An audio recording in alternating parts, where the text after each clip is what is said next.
I know I am very late when it comes to discussing the topic of Destiny Harrison. As a matter of fact, I'm actually kicking myself because I meant to talk about it in my last live stream that I did before the new year. But I completely forgot, and forgive me about that. But this story right here is very sad. It's tragic. It's unfortunate, and it shows a high level of ignorance. So I shouldn't have to ask if anybody knows about this story, because I'm sure everybody knows about it right now because it's been floating around for like the last week or so. But this is Destiny Harrison, and she was a 21-year-old entrepreneur, businesswoman out of Baltimore. She owned her own hair salon, and she was also a mother of a little girl. Excuse me. And she had been dealing with some issues with some people that was in that area. So basically what I'm gathering is that around December 10th, if that's the date, she had found some people going through her stuff behind her shop, in the back of her shop. And she went out and she went to confront them. And they ended up getting the best of her. They beat her. I heard that they stomped on her and everything like that, and took about $3,000 worth of bundles, weave. So a lot of people are under the speculation that one of the people who were involved with that had to be a woman, particularly a black woman, because I don't know many people who will just go out there and steal $3,000 worth of bundles. I'm like, for what? But you'll be surprised by what people will steal. But she ended up talking to the police. They opened up a little investigation and everything like that. Fast forward a couple weeks later, right before Christmas, some random people walk up into her shop while business is occurring and she has clients, and shoot her dead in the head. Like, walk up in the shop, point the gun at her head, and shoot her square in her head, killing her in front of her clients. Like, can you imagine how traumatizing that has to be to witness something like that? To watch someone that young and vibrant and having a bright future killed and shot dead right in the middle of their business. Now, my guess is the people who did that had to be the same people that were involved with stealing stuff from her shop. Or they may have known somebody and they probably sent them there to do it. When I first heard about this, I said this was definitely a hit. It was a targeted hit on this woman. No ifs, ands, or buts about it. This was not random at all. They had their crosshairs on this woman, and that was their target, and they took her out. I feel bad for her daughter. Her daughter will not be able to grow up with her mother. She would never know who her mother was or what her mother was doing to provide for the future of her daughter, because she was so young. She was only like, I think I saw a picture of her daughter, and she was like a toddler, like a little. I don't think she can even talk yet.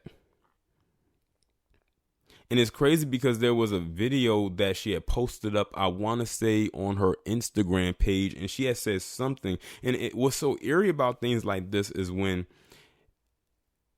people will say something alluding to death, and then all of a sudden it happens. Because I forgot what she said in the video, but she said something involving or alluding to death. And what ends up happening? She gets killed. Now, I'm only going to assume that the people who killed her probably had a face mask on, because there were people in the shop. She wasn't by herself. She was with her clients. People were in the shop. It was during business hours. It's not like she was closing up shop and she was the only one there. And it was almost like sending a message. See, they didn't want her talking. They probably felt like she was being a snitch, and they didn't want her talking. And no one is speaking. No one is talking about what happened. That's probably even more reason why they came in there and did it in front of people. So they're saying like, look, you see us, we shot and killed her. Don't you even dare go to the police and think that you're going to tell us about them, or we're going to come to where you are at and we'll do the same thing to you because the streets be talking. And when you have businesses set up in certain places, a community is very small. Everybody knows everybody for the most part, unless they're traveling from far distances to come to utilize your service and, patronize your business. But one, I guess you can say silver lining about this entire situation is that boxer Gervonta Davis, who was a Baltimore native himself, like she is, offered to pay for her funeral services, which has, of course, already occurred. So definitely shout out to him for, that kind gesture. That saves a lot of money that the family would have to dish out, because as you know, funerals are not cheap. So I think that was very dope of him to do that. Now, as of right now, when I typed her name into the Google search, right now it's just they're trying to find the people who did it. That's all they're pretty much doing right now. They're offering, I think, a $4,000 reward to anybody who has information leading up to the catching of these people. But the only witnesses that were there when she was killed are not talking, because they are now in fear of their life because of what these people did. Like I said, it's a very sad incident. It's a very sad case. But this is also exactly why a lot of people don't like to set up businesses in certain areas that they would deem to be urban or inner city or the hood, the ghetto projects, however you want to put it, because of situations such as these. And I hate that I have to say it like that, but when you really examine it, that's really what it kind of boils down to. Now, a lot of people were saying that maybe they did this because they wanted her business, or they want that particular area. Hopefully they can find someone else to run that business, but I don't know if it's opened back up since the shooting. And seeing as how she's the owner, she was running that shop. Not going to say by herself. I'm sure she had employees working for her. But that's a shame because, like I said, here's a young woman who was an entrepreneur, businesswoman, doing for herself. Young, 21.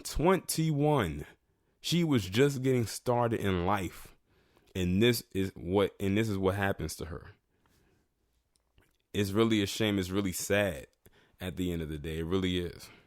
But I offer my condolences to her family, her daughter, her friends, her associates, anybody who knows her, and hopefully soon they can find the people that are responsible for killing her, because she did not deserve to die. Especially not like that. Like, yeah, this was personal. Like I said, this was personal, to come up into her shop and shoot her dead in her head while people were there. That sounds like something that would happen in the damn mob. Or like, if you watch those old mafia type films, that's what that kind of reminds me of. I always said, if you shoot somebody in the head, or in like the other story I did where that guy got shot in the groin, those are personal shots right there. And I would not be surprised if the people that killed her probably knew her, because sometimes they always say it's always someone you know. So I wouldn't be surprised if the people that was stealing from her, or trying to steal from her, or did steal from her, are also the ones that probably killed her, and she probably knew them, which would make this even more worse. It's like it's a song. They say, "Smile in your face all the time, want to take your place." Backstabbers. I was just listening to that song the other day. I said that is one of the most powerful songs ever created, ever written. Just on that line, those lines alone, that is a very important and powerful song, and it stands true and holds through the test of time to this day. And it probably rings true in her situation, because I bet you they probably knew her. Y'all let me know what you think, and I'll talk to you in the next one.